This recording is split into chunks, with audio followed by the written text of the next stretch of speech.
the choice was given that you could either assimilate or you would die. So our culture was almost completely extinguished. Well, that definitely is deep. A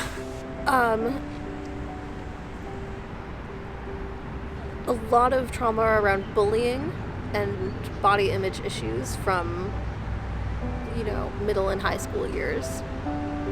A lot of that has stuck with me.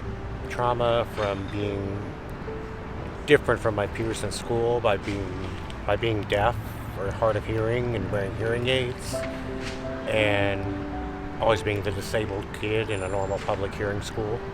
I carry a lot of daily affirmations just in my head that I say to myself to think about when I'm nervous or when I feel uncomfortable. I give myself little pep talks in my head to just keep myself from being rattled and just focused, and just reminding myself you deserve to be here, you're smart, you're thoughtful, you deserve good things. And those kind of little affirmations really help me get through on the day-to-day. I carry with me a lot of anxiety, but also hope for the future. My parents are immigrants. My mom's from Jamaica, my dad's from Ghana, and my dad actually passed away a few months ago. And for me, them coming to this country and leaving everything behind has always instilled in me this need to give back. I'm in law school now, and I am hopefully on my way to studying international human rights law because a lot of communities around the world, a lot of vulnerable populations are so overlooked and forgotten and never thought about. So I want to make that my entire career. So that's a lot of pressure, a lot of anxiety of, am I actually going to get there? Am I actually going to be able to do this thing and make my dad and my family proud? But at the same time, it's a lot of hope that maybe by me being one person who cares about these groups that nobody cares about, maybe that can spell hope for the future. Something that I carry that nobody else sees is my Bible. I'm a firm believer in God, and I think having it is like a safety net for me personally. It's my soul. Nobody can take it away from me. It's with me forever. So I think that everybody has problems in their life, and some people in your life, you want to help them, but if they're not willing to take on your problems, you shouldn't have to take on everybody else's problems. And I feel as though I take on a lot more of other people's problems than I let myself take care of my own. The last 3 exes that I've had, 2 of them are now married, third one's engaged.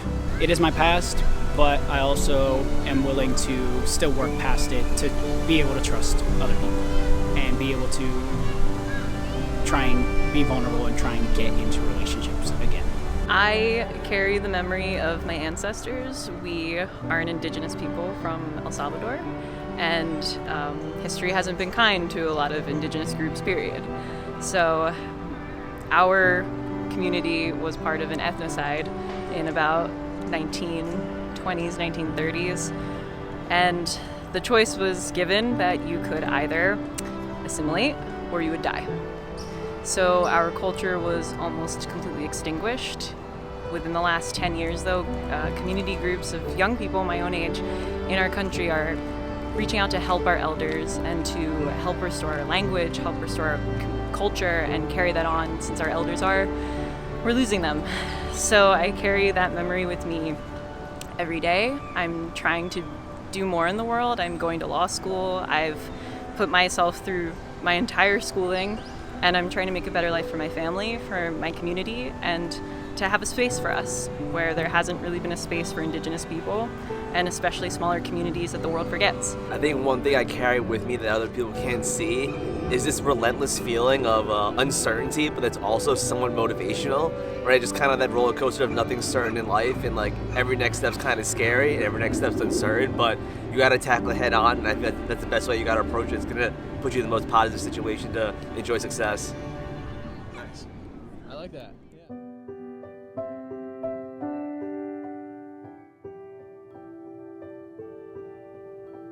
Hey, thanks so much for watching and supporting my work. Don't forget to like this video, share it with someone in your life, and I'll see you next time.